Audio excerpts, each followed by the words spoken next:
بسم اللہ الرحمن الرحیم۔ السلام علیکم ناظرین، صبح بخیر۔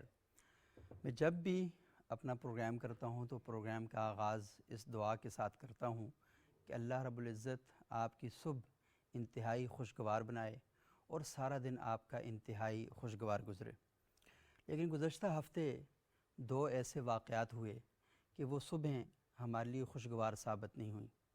پوری دنیا میں ان صبحوں نے پاکستان کا چہرہ مسخ کر دیا۔ سیالکوٹ میں اور شب قدر چارسدہ میں ہونے والے واقعات نے پوری دنیا کو ایک میسج دیا کہ پاکستان میں بسنے والے لوگ انسانی اقدار سے کتنے دور ہیں، اور کیا واقعی چند لوگوں کے اس عمل کو ہم پوری قوم پر فٹ کر سکتے ہیں۔ ہماری پوری قوم کا طرز عمل کیا رہا، رویہ کیا رہا، آج ہم اس پر بات کریں گے۔ لیکن ایک سوچنے کی بات یہ ہے، اور دل بڑا دکھتا ہے اس بات سے، کہ ایک شخص پاکستان میں ملازمت کے لیے آیا تھا، پاکستان میں کام کرنے کے لیے آیا تھا، یہاں اپنے روزگار کے لیے آیا تھا۔ سوچنے کی بات تو یہ بھی ہے کہ اس ملک میں کیا جرمنی سے، عرب ممالک سے یا مغرب سے لوگوں نے آنا ہے؟ یہاں پر جو لوگ آئیں گے افغانستان سے آئیں گے، سری لنکا سے آئیں گے، انہی ممالک سے ان لوگوں نے آنا ہے۔ اور ان لوگوں کے ساتھ جب ہم یہ کام کریں گے تو مجھے بتائیں کون اس ملک میں آئے گا؟ یہاں کا سرمایہ کار انہی وجوہات کی بنیاد پر ملک سے باہر جا رہا ہے۔ ہم اگر ملک کو امن کا مرکز نہیں بنائیں گے اور یہاں پر اس قسم کے اقدامات کریں گے تو اس ملک سے روزگار چلا جائے گا۔ روزگار کا بڑا گہرا تعلق ہوتا ہے امن کے ساتھ۔ امن ہوگا تو روزگار ہوگا۔ اگر معاشرے کے اندر بے امنی ہوگی، انتشار ہوگا، تو سب سے پہلی چڑیا یہاں سے جو اڑے گی وہ معیشت کی چڑیا ہوگی، وہ پھر دوبارہ کبھی نہیں آئے گی۔ لوگوں کو اس بات کا اطمینان دلانے میں برسوں بیت جاتے ہیں کہ اس ملک میں آپ آئیں، سرمایہ کاری کریں، اس ملک میں آپ پیسہ خرچ کریں۔ اس ملک میں جو 22 کروڑ 23 کروڑ کی آبادی کا ملک ہے، یہاں پر جو لوگ بے روزگار ہیں، ان کو روزگار صرف اسی صورت میں مل سکتا ہے کہ جب یہاں انڈسٹری لگے، یہاں پر کاروبار ہو اور یہاں لوگوں میں تحمل اور برداشت ہو۔ جب یہ چیزیں نہیں ہوں گی تو پھر آپ اپنے ملک کو معاشی حوالے سے کبھی بھی مستحکم ملک نہیں بنا سکتے۔ یہ دیکھیں کہ ہم نے سیالکوٹ میں ایک شخص کے جسم کو جلا کے راکھ کر دیا، ہم نے اس کا چہرہ مسخ کر دیا، لیکن اس وجود کو جلا کر راکھ کرنے والوں نے، اس کا چہرہ مسخ کرنے والوں نے اصل میں پوری دنیا میں اسلام کا اور پاکستان کا چہرہ مسخ کرنے کی کوشش کی ہے۔ جب ہم یہ کام کریں گے تو اس کے جو نتائج ہیں بہت ہی خوفناک ثابت ہوں گے۔ لیکن ان کاموں کا ذمہ دار کون ہے؟ ہمارے اسکول کالج میں کیا پڑھایا جا رہا ہے؟ ہمارے مدرسے کا استاد اور ہماری مسجد کا امام اپنی جمعے کے خطبات میں لوگوں تک کیا پیغام پہنچا رہا ہے؟ اور سب سے بڑھ کر یہ صبح کا وقت ہے، آپ اپنے بچوں کو اسکولوں میں بھجوا رہے ہیں، اپنے نوجوانوں کو روزگار کے لیے گھروں سے نکال رہے ہیں۔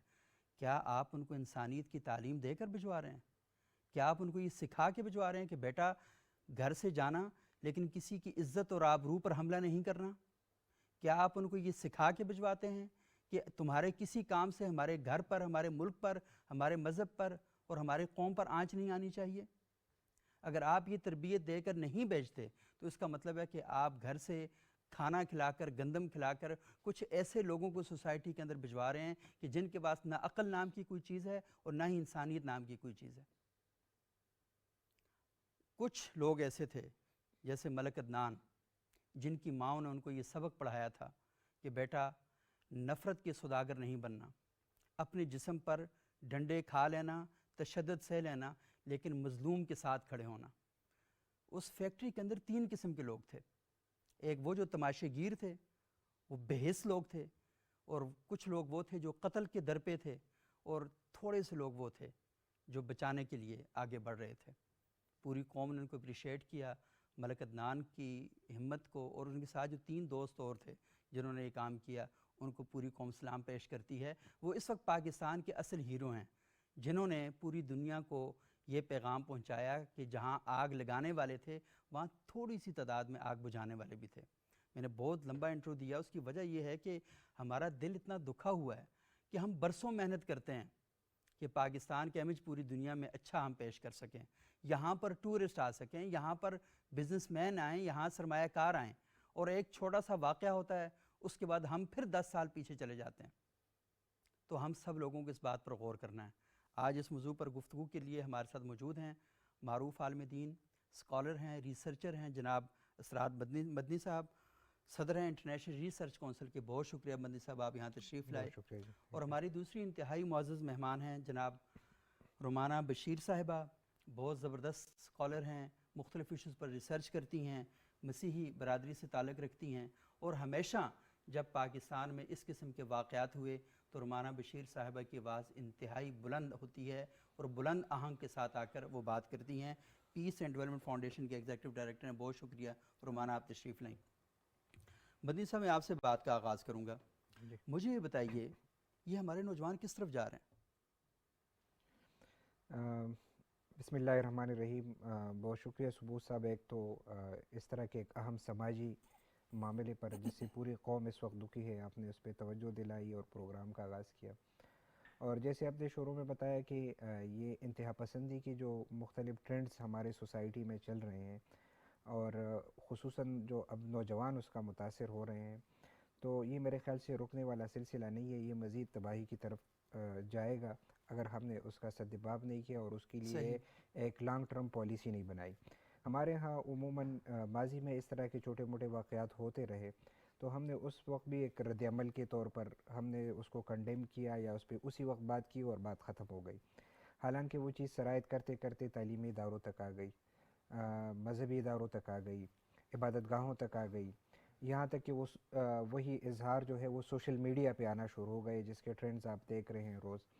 تو اسی سے یہ سلسلہ پھیلتا پھیلتا اب یہ چیز گئی، اب یہ ملک کی طرف آ گئی اور یہ جو حالت ہے. لیکن مجھے یہ خدشہ ہے اور یہ ڈر ہے کہ یہ اب ہمارے ملک میں بھی نہیں رہے گی. یہاں سے یہ چیز ہم سے نکل کے جائے گی اور دنیا میں پھیل جائے گی، اور اس کا نقصان یہ ہوگا کہ ہم اس کو پھر روک نہیں پائیں گے.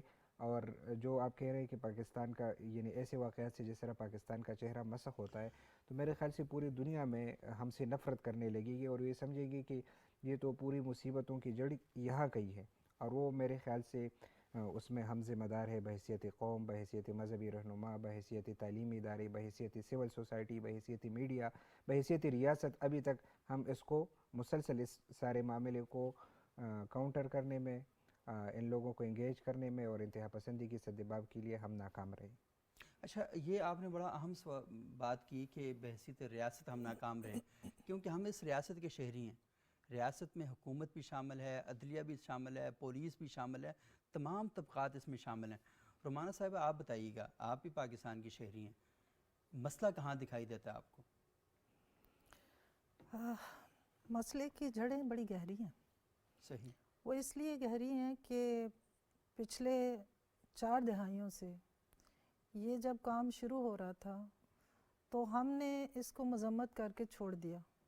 ہم صرف مذمتیں کرتے ہیں. مذمتیں کرتے ہیں، اور وہ بھی جب ایک واقعہ ہو جاتا ہے تو ہمیں سوچنا ہے کہ ہم نے دیر تو کر دی لیکن اب اور دیر کی گنجائش باقی نہیں رہی.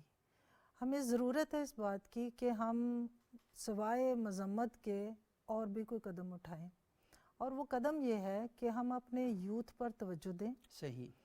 ہم اپنے تعلیمی اداروں پہ توجہ دیں اور ہم اپنے سوشل میڈیا پر بھی توجہ دیں، اور خاص طور پہ جو بھی ایلیمنٹ ہے ہماری سوسائٹی کے اندر جو خاص طور پہ منافرانہ تقاریر، صحیح، جو گفتگو فرما رہے ہیں لوگ، ہم ان کا سدباب کریں. بہرحال یہ جو منافرانہ تقاریر ہیں یہ ایک ذہن بناتی ہیں ہمارے یوتھ کا. صحیح، بالکل. اور ہمارا یوتھ جو ہے وہ جو سنتا ہے، اور کئی اس میں ایسے بھی لوگ آ جاتے ہیں جن کو وہ بغیر سوچے سمجھے آئیڈیلائز بھی کر رہے ہوتے ہیں. صحیح.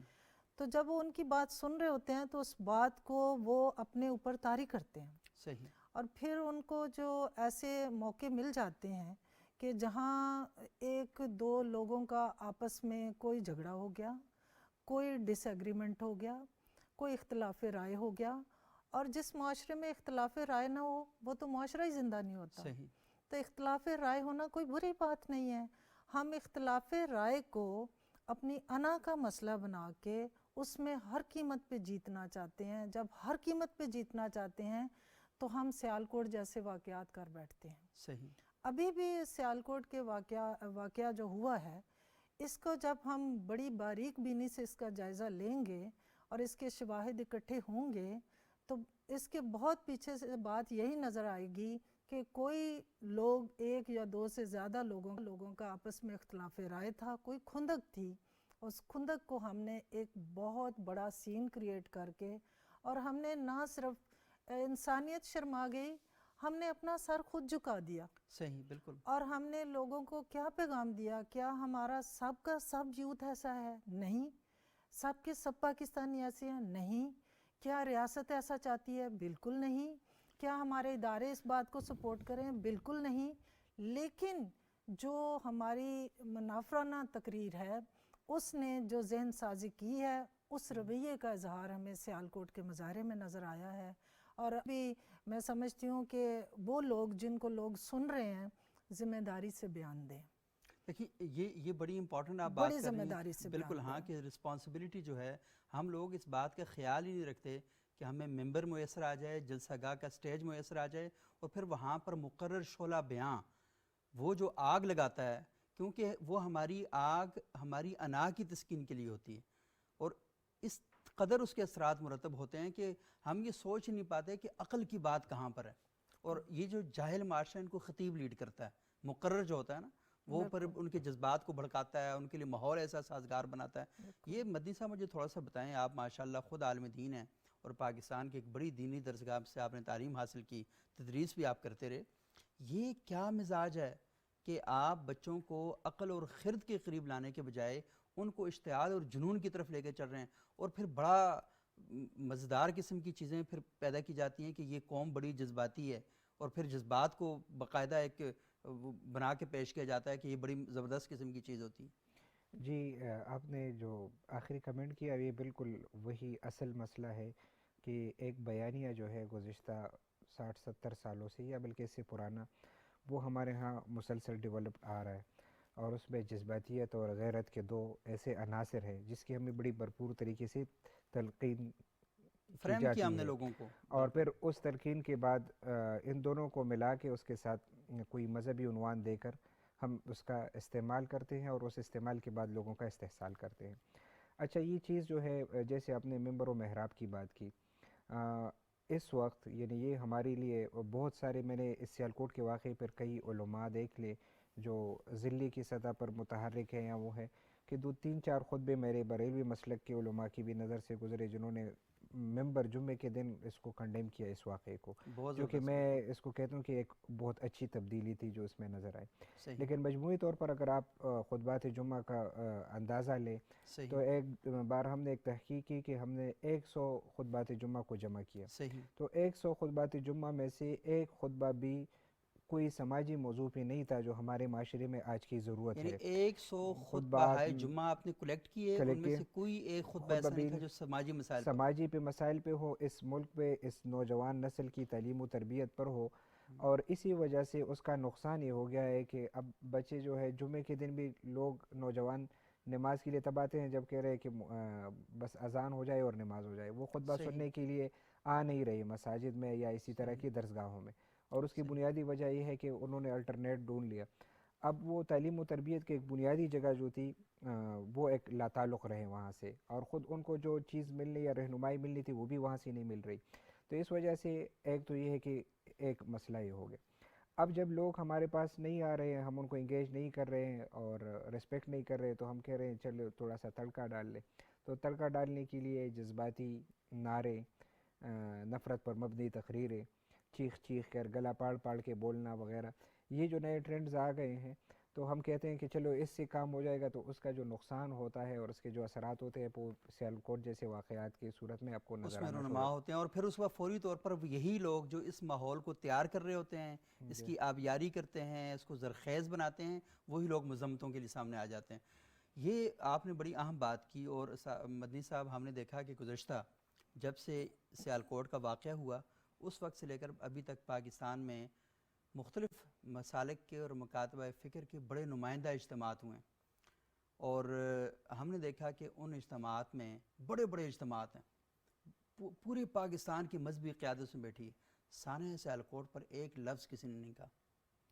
یہ میرے خیال سے کہ جو شاید ان کو اس مسئلے کی سنگینی کا ہے بھی خیال، لیکن خاموشی کی وجہ یہ ہے کہ آپ کی مڈل لیول کی نوجوان اور لوور لیول کی جو نوجوان ہے جو بالکل کمیونٹی کی سطح پہ ہے، ہم نے ایک بہت عرصے تک ان کو جذباتی بنانے کی کوشش کی ہے. آپ کہتے ہیں کہ ہم اس ڈر کی وجہ سے بھی بات نہیں کرتے کہ کہیں وہ بیک فائر نہ ہو جو جائے، ہم نے تیار کیا تھا جیسے وہ ہماری اوپر ہی آ ہماری کے. اوپر نہ آئے. تو لیکن میرے خیال سے اگر یہ ایک غلط خیال ہے. لیڈر وہ ہوتا ہے جو سٹینڈ لے اور سٹینڈ کے ساتھ پھر کھڑا رہے اور پھر وہ وہ پورے اگر ٹرینڈ مگر نہ کو کرے پھر.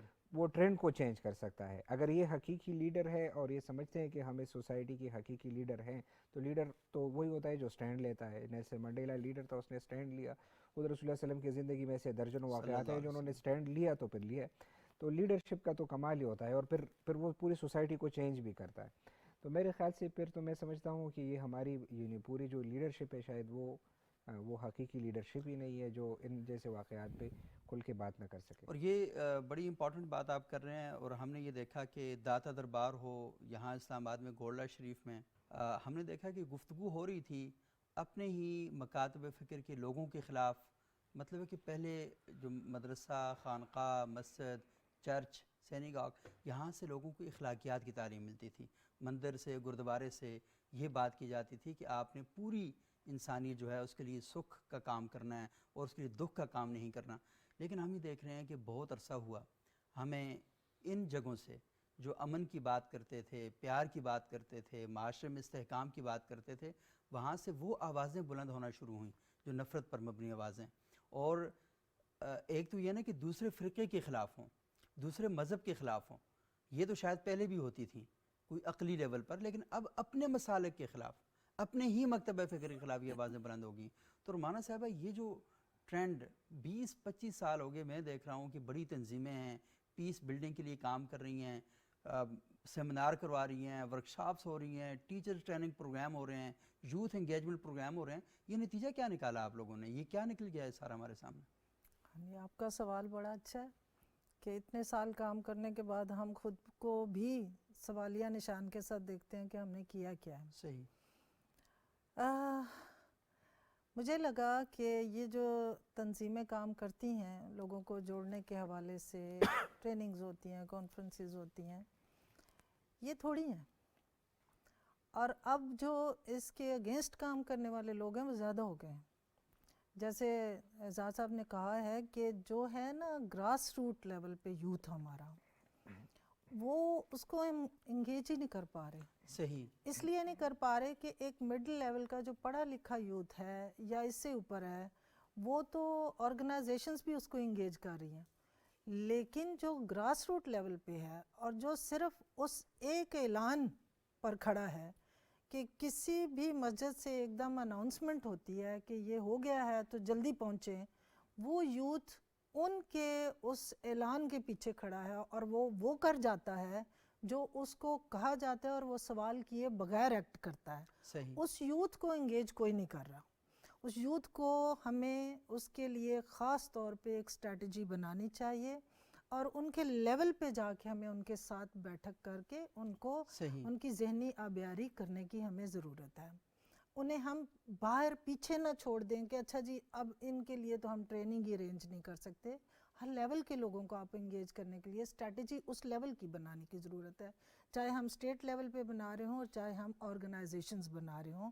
ہمیں سب کو، بلکہ میں تو چاہتی ہوں کہ یہ جو آرگنائزیشنز ہیں یہ بھی ہماری ریاست کے یہ ادارے ہیں، تو گورنمنٹ کو اور ان آرگنائزیشنز کو مل کر ایک اسٹریٹجی ایسی بنا لیں تاکہ جو وہ لوگ جو اس دائرے سے مین سٹریم سے باہر نظر آ رہے ہیں اور جو ایسے ایکٹ کرنے کے لیے ایک ورک فورس کا کام دے رہے ہیں، ہم ان کو انگیج کریں اور ان کو ہم ایک سافٹ اپروچ کے ساتھ اپنے ساتھ ان لے تک کر ہم آئیں. اپنی بات کو پہنچائیں. لیکن رومانہ صاحبہ مجھے ایک بات تو بتائیں، پاکستان میں جہاں جہاں مسیحی کمیونٹی ہے اس کے چرچ ہیں، جہاں جہاں ہندو بستے ہیں ان کے مندر ہیں، سکھوں کے گردوارے ہیں، مسلمانوں کی مسجدیں ہیں، یہ ساری چیزیں تو بہت گلی محلے تک ہیں. اور پھر یہ جو ان مساجد میں علماء کرام ہیں یہ بڑے بڑے مدرسوں سے پڑھتے ہیں، مدارس میں پڑھتے ہیں، ان کو مذہب کی بنیادی تعلیم دی جاتی ہے.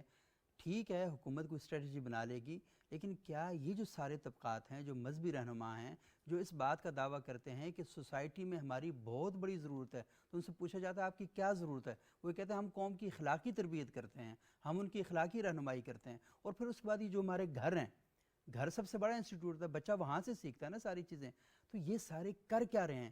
آپ تو ٹھیک ہے اسٹریٹجی اپنی بنا لیں گے، یہاں پہ جو کچھ ہو رہا ہے یہ کیا کر رہے ہیں؟ اب ہم معذرت کے ساتھ میں یہ کہنا چاہتی ہوں، وہ کسی بھی مذہب کے حوالے سے میں بات کر رہی ہوں، کہ جو خود بخود علماء کرام کی صف میں آ کے لوگ کھڑے ہو گئے ہیں، ہم ان کو بھی علماء کہیں، صحیح، یہ مطلب بھی جو ایک حلیہ بات، اختیار کر لیں، جو حلیہ اختیار کر لیں، جو نماز پڑھانے کا طریقہ سیکھ کے لوگوں کو لیڈ کر لیں، لوگ مطلب کیا ہم ان ساروں کو پادری صاحبان، ان ساروں کو مولوی صاحبان کہہ دیں؟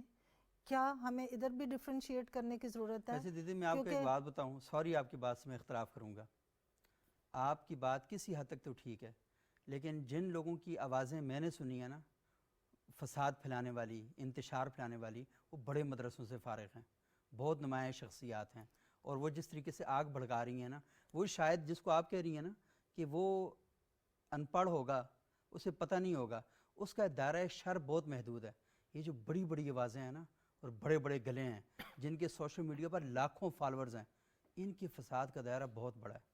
ایک وقفہ لیتے ہیں معذرت کے ساتھ ناظرین، ایک وقفہ لیتے ہیں، وقفے کے بعد اس سلسلہ کلام کو مزید آگے بڑھاتے ہیں۔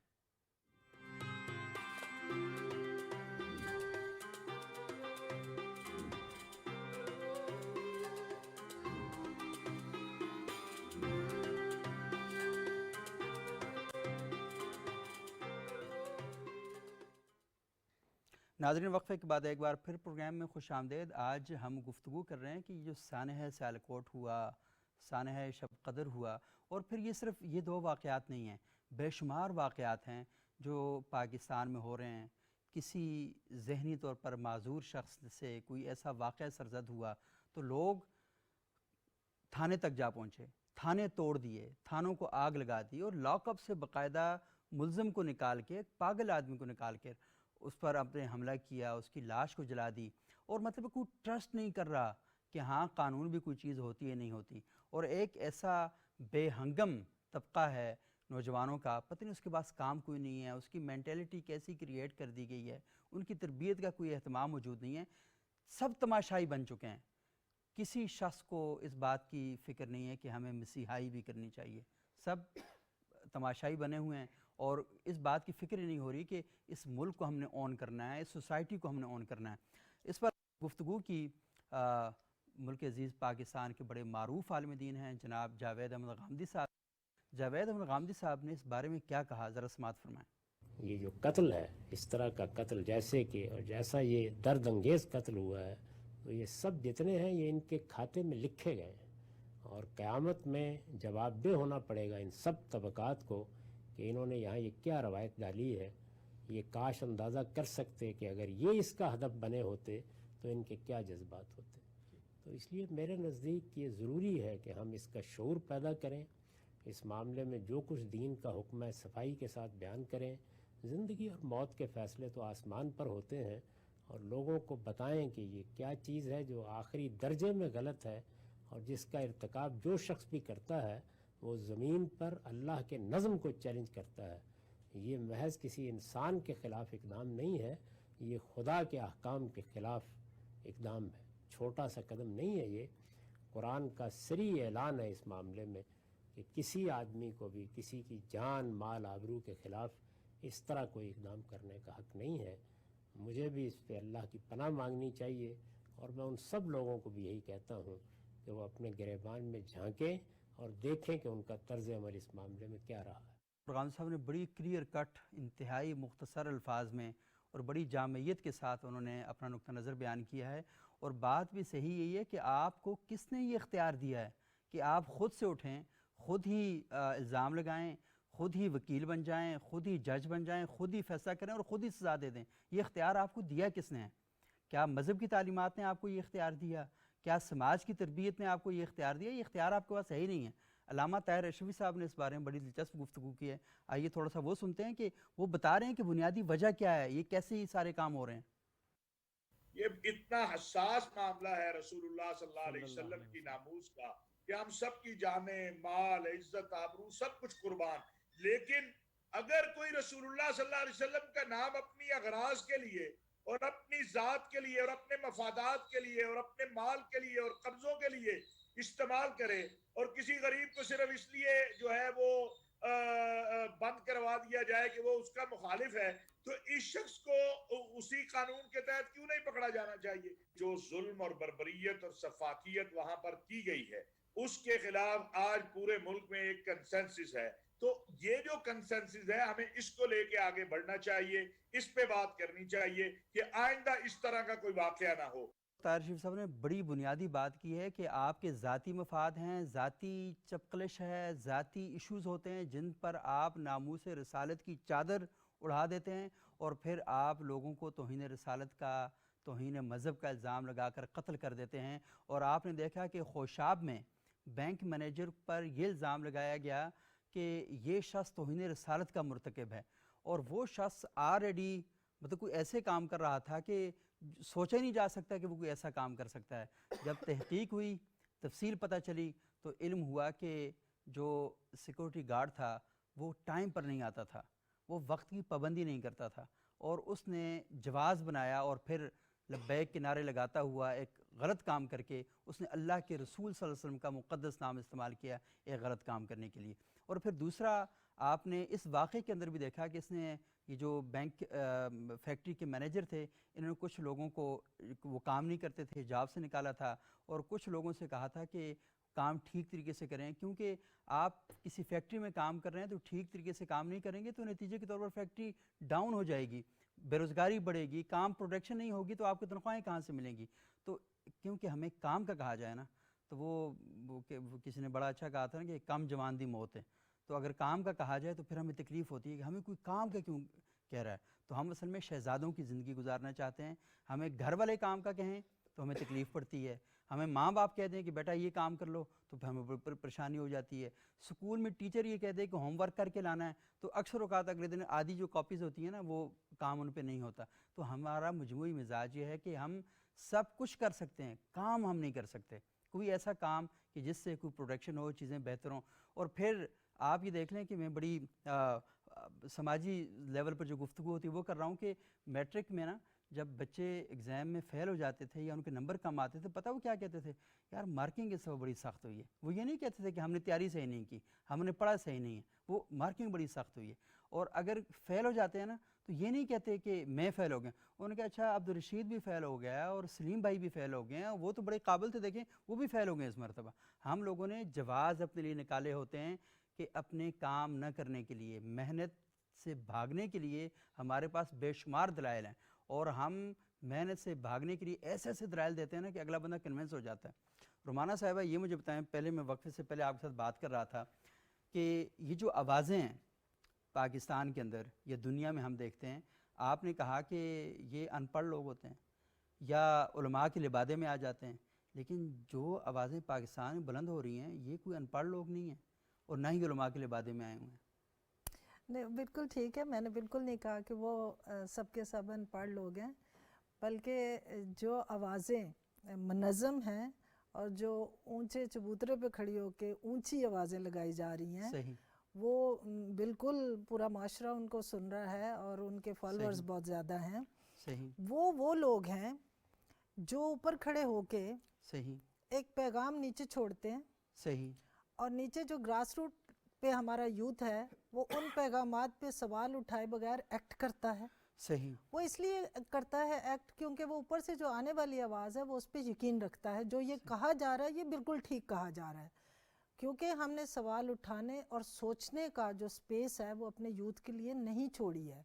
تو ہم یہ کہہ رہے ہیں کہ وہ جو بڑی آوازیں ہیں کیا ان کو روکنا بڑا ضروری ہے، اور اگر روکنا پھر بڑا ضروری ہے تو پھر میری ریاست کی ذمہ داری یہاں شروع ہوتی ہے بالکل، کہ وہ اپنی ذمہ داری نبھاتے ہوئے ان آوازوں کا سدباب کریں. صحیح، دوسرا یہ ہے کہ ہم اپنی سوسائٹی کو یہ بتائیں کہ یہ ریاست ہے، یہ جنگل نہیں ہے، یہاں ہمارے ادارے ہیں اور ہر ادارے کی اپنی اپنی ڈیوٹیز جو ہیں وہ علیحدہ علیحدہ ڈیفائن ہوئی ہیں. صحیح جب ہم انصاف کا کام جو ہے یوتھ کرے، صحیح انصاف کا کام جو ہے وہ میں اپنے مخالف کے لیے میں اٹھا لوں، تو یہ نہیں ہو سکتا، بلکہ انصاف کے لیے ہمارا انصاف کا پورا نظام ہے۔ تو جس ملک کے اندر انصاف کا کام عوام کرے گی وہاں فساد ہوگا۔ اور ہم نے تو شروع میں جو آپ نے تمہید اس کے اثرات دیکھیں کہاں تک ہم پہ مرتب ہو رہے ہیں۔ ہاں، ایک تو ہماری یہ جنریشن خراب ہو رہی ہے، صحیح ہمارا قومی نام خراب ہو رہا ہے، ہماری ریاست کا نام خراب ہو رہا ہے، اور ہمارے دین کا بھی نام ہم نے خراب کیا ہے۔ صحیح تو ہر کام جو ہے یہ میرے دین، میری ریاست، میری قوم کے انٹی جا رہا ہے۔ صحیح تو یہ جو بڑی آوازیں ہیں جو مس گائیڈ کر رہی ہیں اگر عوام کو، تو ان آوازوں کو بھی میں سمجھتی ہوں یہ میری ریاست کے خلاف آوازیں ہیں۔ صحیح اور اگر یہ سوچا جا رہا ہے کہ لوگ ڈر رہے ہیں بات کرتے ہوئے، میں نے یہ بھی دیکھا ہے کچھ لوگ اس طرح کے بیان دے رہے ہیں کہ بچا کے پہلو بچا کے بات کریں، اور وہ کہیں ادھر بھی جائیں اور ادھر بھی رہیں۔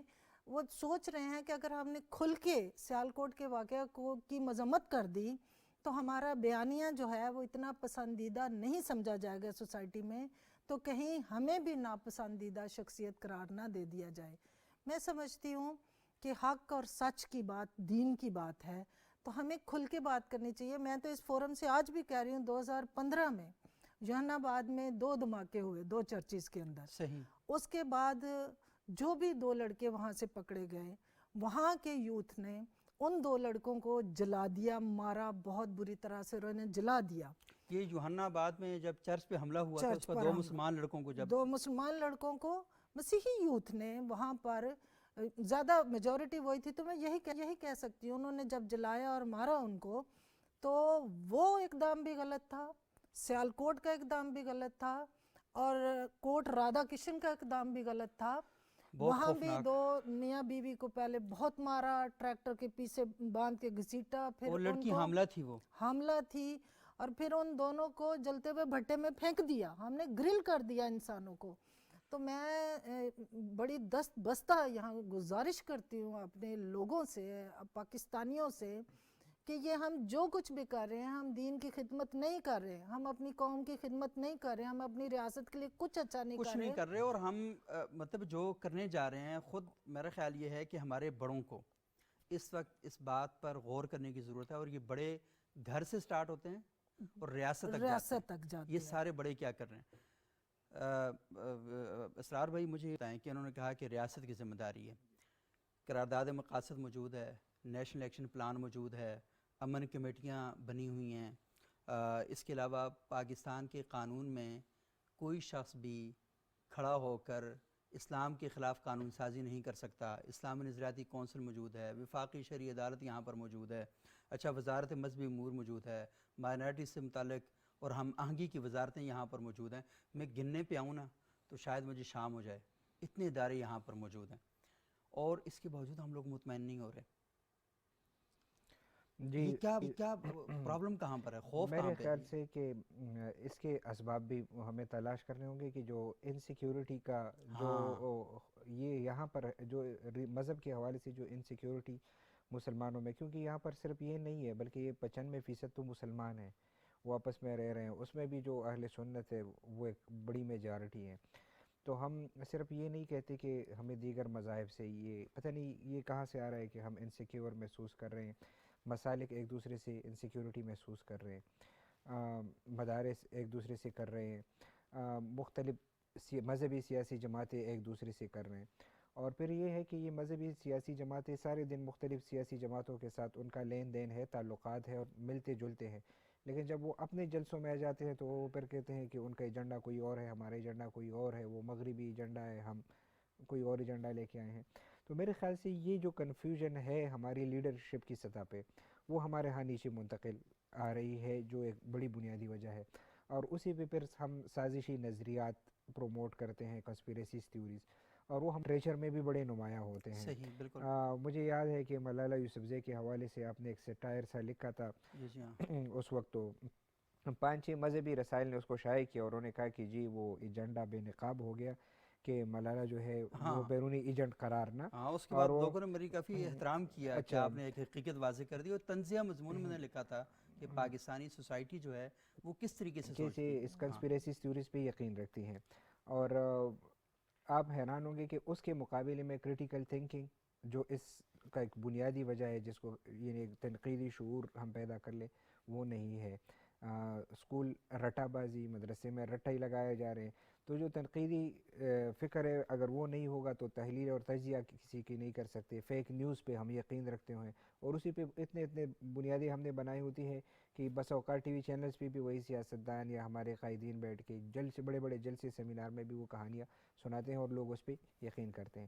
اچھا اس فیک نیوز میں زیادہ کمپوننٹ یا تو اینٹا ویسٹ ہوتا ہے یا جو حقیقی مذہبی موضوعات ہے اس کی بجائے کنسپیریسیز پہ ہوتی ہے. تو اس سے ایک سازشی سوچ جب آ جاتا ہے تو اس سے پھر ہم میں خوف آ جاتا ہے کہ گویا میرا دین مجھ سے کوئی چھین رہا ہے، میرا مذہب کوئی میرے ملک کو چھین رہا ہے وغیرہ وغیرہ، اس طرح کی جو خیالات ہے.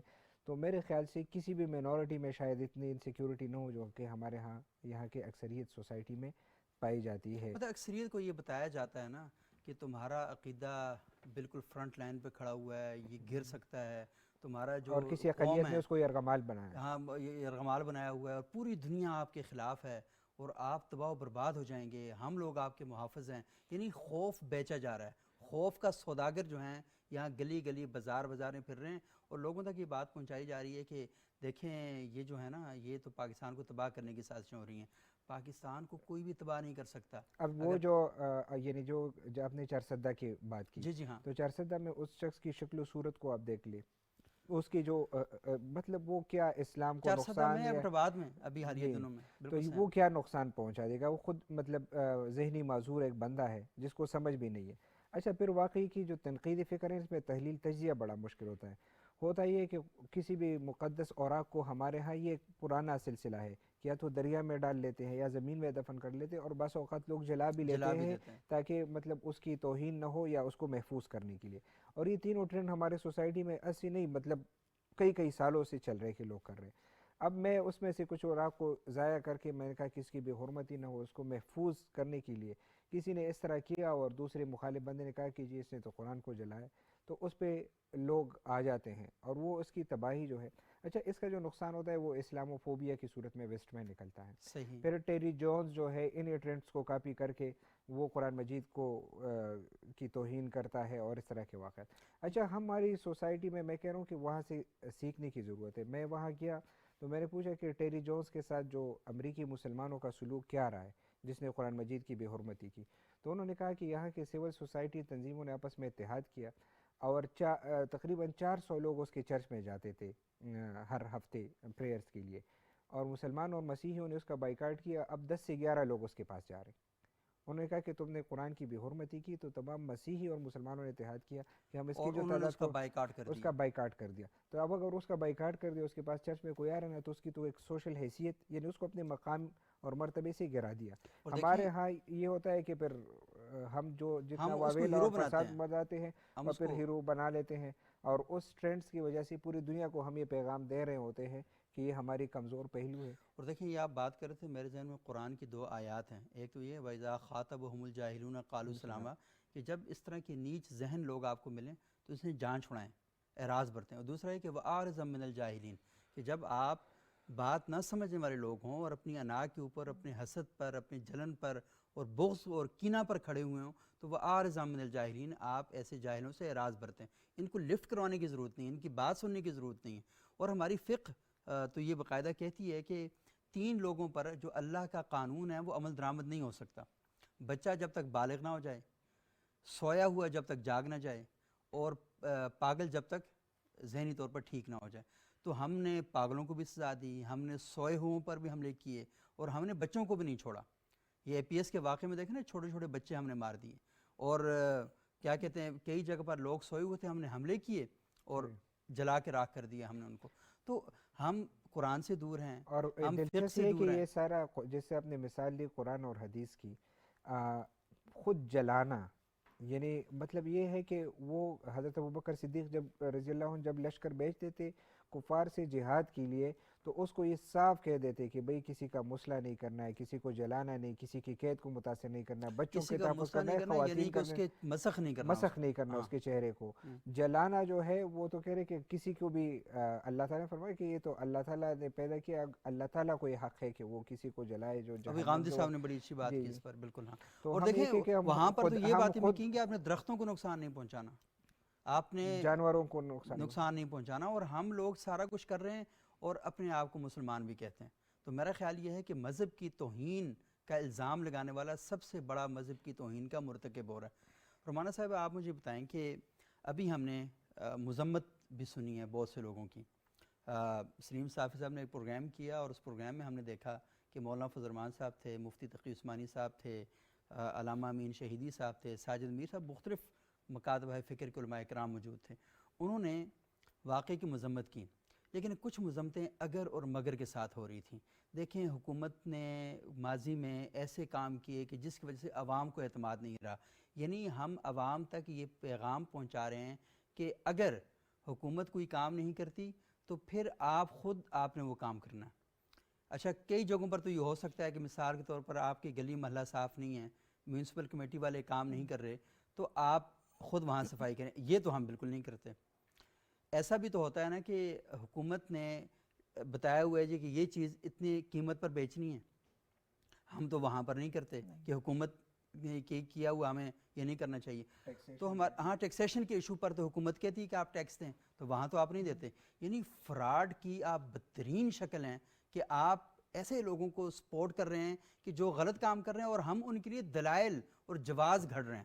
داڑھی پگڑی جبہ پہن کر دستار کے ساتھ ہم لوگوں کو یہ دے رہے ہیں کہ ہاں تم اگر کوئی انتشار کی راہوں پہ چل رہے ہو تو اس کی بنیادی وجہ تم نہیں ہو, تمہاری حکومت ایسی ہے, تو تم تو مجبور ہو, تو تم اس لیے یہ کام کر رہے ہو. تو مجھے بتائیں کہ یہ جو مائنڈ سیٹ ہمارے ہاں اگر مگر کے ساتھ ہے, ایک لاش مطلب ہے کہ آپ نے اس کو جلا دیا, اس کا چہرہ مسخ کر دیا, وہ یہاں سے سری لنکا گئی ہے, سری لنکا کے شہریوں پر کیا گزری ہوگی. یہ آپ کو پتہ ہے جب اس طرح کے واقعات ہوتے ہیں سینسٹیوٹی اور زیادہ بڑھ جاتی ہے. تو وہاں مسلمان بستے ہیں, ان کے لیے آلریڈی پرابلم ہے, اور آپ الٹا یہاں سے یہ پیغام بھی آپ پہنچا رہے ہیں. تو یہ جو ذہنیت ہے رومانہ صاحبہ, مجھے بتائیں کہ یہ اگر مگر والی اس کے ساتھ کیا کریں. یہ پڑھے لکھے لوگ ہیں, بڑے شاندار لوگ ہیں. بات یہ ہے کہ میں نے تھوڑی دیر پہلے بھی یہ کہا تھا کہ بیانیہ ہے نا, جی لوگ بیان ہی وہ دینا چاہتے ہیں جو صحیح ہے, اور غلط کی بحث سے باہر نکل کے وہ یہ سوچتے ہیں کہ وہ لوگ جو بپھرے ہوئے لوگ ہیں, وہ لوگ جو یہ سب کر رہے ہیں, وہ لوگ جن کو ہم نے پوائزن کیا ہوا ہے, کہیں اگر ہم نے کھل کے اس کو برے کو برا کہہ دیا تو کہیں ہمیں وہ ادھر سے ہماری چھٹی نہ ہو جائے, جو ہمارے اپنے لوگ ہیں. اپنے لوگ ہیں. دوسری بات یہ ہے کہ یہ جو پڑھے لکھے لوگ ہیں, ان کے بیانیے کو اگر مگر سے نکالنے کے لیے ان سے سیدھی بات کرنی چاہیے, بٹھا کے ان کے ساتھ ڈائلاگ ہونا چاہیے, اور ان کو نتھار کے بات کر لیں. میرا خیال ہے کہ ریاست ذمہ دار ہے, جو ذمہ داران لوگ ہیں ان کے ساتھ بیٹھیں اور ان کو کہیں کہ جی یہ آپ کے بیانیے میں ٹرانسپیرنسی کیسے لائی جا سکتی ہے, اور آپ کن بنیادوں پہ یہ کہہ دیتے ہیں کہ اگر اس وقت حکومت یہ کرتی تو آج یہ نہ ہوتا. یہ جو اگر اور لیکن, اس کو ہمیں اپنی گفتگو میں سے نکالنا ہے. کیوں نکالنا ہے کہ میں بار بار یہ کہہ رہی ہوں کہ رحمت العالمین کے نام کے اوپر آپ بے رحمی کا ایک مظاہرہ کرتے ہیں, آپ دین کا نام لے کر بے رحمی کا ایک مظاہرہ کرتے ہیں. یہ اسلام سلامتی کا مذہب ہے, لیکن ایک اسلام کے ماننے والا جو دعوے دار ایک ہجوم بن گیا ہے, وہ کسی پر بے رحمی کا مظاہرہ مسیحی ہو کر یہ بات کر رہی ہیں کہ اسلام سلامتی کا مذہب ہے, مسیحیت سلامتی کا مذہب ہے. تمام مذاہب جو ہیں وہ امن کی, رواداری کی ترغیب دیتے ہیں, اور ان مذاہب پر چلنے کا بنیادی مقصد یہ ہے کہ ہمارے اخلاق اور ہمارا کردار بہتر سے بہتر ہوتا جائے. اور انسان کی تضحیق کرنے کا کہیں پہلو بھی وہاں نہیں ملتا. تو ہم اگر یہ کر رہے ہیں تو ہم کچھ ایسا نہیں کر رہے جو ہمارے ادیان نے ہمیں دیا ہے, بلکہ ہم اس کے اینٹی کام کچھ کر رہے ہیں, اور وہ کرنے کے بعد اپنے آپ کو مطمئن کر رہے ہیں کہ ہم نے مذہب کا ایک کارڈ ہے ہمارے ہاتھ آیا ہوا, ہم اس کو استعمال. یہ مذہب کا غلط استعمال, مذہب کا مس یوز ہے. بالکل. اور میں یہ کہتی ہوں کہ اس سے اور میرا خیال یہ ہے کہ یہ بات جو طاہر اشرفی صاحب نے کی, آپ کی سوری بات کر رہا ہوں, انہوں نے کہا کہ جو شخص غلط اور جھوٹا الزام لگائے اس پر بھی وہی چارج کرنا چاہیے. وہی جب تک چارج. آپ اس کو فریم نہیں کریں گے اسی چارج میں, تب تک جو مسائل ہیں وہ حل نہیں ہوں گے. بہت بہت شکریہ رومانہ بشیر صاحبہ, بہت شکریہ اسرار مہدی صاحب. آج ہم نے بڑے زبردست موضوع پر گفتگو کی, اور یہ ہماری سوسائٹی کا موضوع ہے. ہم نے اس پر بات کرنی ہے, ہم نے اپنے بچوں تک یہ بات پہنچانی ہے. اگر ہم نہیں پہنچائیں گے تو یقین مانیے گا یہ آگ کراچی, کوئٹہ, پشاور, لاہور, ایبٹ آباد, مختلف گجرانوالہ, ان سب سے ہوتی ہوئی کوئی ضلع ہمارا بچے گا نہیں, کوئی جگہ نہیں بچے گی. بہاولپور کے جو واقعات ہیں وہ ہمارے سامنے ہو رہے ہیں. ہم جھوٹ بولتے ہیں, ہم اپنے ذاتی مقاصد کے لیے, ذاتی مفاد کے لیے دوسروں پر الزام لگاتے ہیں, اور پھر ہم یہ چاہتے ہیں کہ ہماری اس طرح جان بچ جائے گی. اگر آپ کی جان یہاں بچ بھی گئی نا, وہاں نہیں بچے گی. وہاں پر آپ اللہ کو اور اللہ کے رسول کو جواب دیں گے. اور کسی نے بڑا خوبصورت کہا کہ ناموس کے جھوٹے رکھوالو, بے جرم ستم کرنے والو, کیا سیرت نبوی جانتے ہو؟ کیا دین کو سمجھا ہے تم نے؟ کیا یاد بھی ہے پیغام نبی؟ کیا نبی کی بات بھی مانتے ہو؟ یوں جانے لو, یوں ظلم کرو, کیا یہ قرآن میں آیا تھا؟ اس رحمت عالم نے تم کو کیا یہ اسلام سکھایا تھا؟ لاشوں پر پتھر برسانا کیا یہ ایمان کا حصہ ہے؟ الزام لگاؤ, مار بھی دو, دامن سے مٹی جھاڑ بھی دو, مسلمان بھی کہلاؤ, اور پھر ماؤں کی گود اجاڑ بھی دو. تم سے نہ کوئی سوال کرے, نہ ظلم کو جرم خیال کرے. اس دیس میں جو بھی جب چاہے لاشوں کو یوں پامال کرے. لیکن تم اتنا یاد رکھو, وہ وقت بھی آنا ہے جس کے نام پہ ظلم کیا, اس ذات کے آگے جانا ہے. اس خون ناحق کو پھر وہ میزان حشر میں تولیں گے. اس خون ناحق کو پھر وہ میزان حشر میں تولیں گے. وہ سرور عالم محسن جاں تم سے اتنا تو بولیں گے, اے ظلم و جبر کے متوالو, تم وحشی ہو, تم قاتل ہو, تم حق کے نام پر باطل ہو. بہت شکریہ.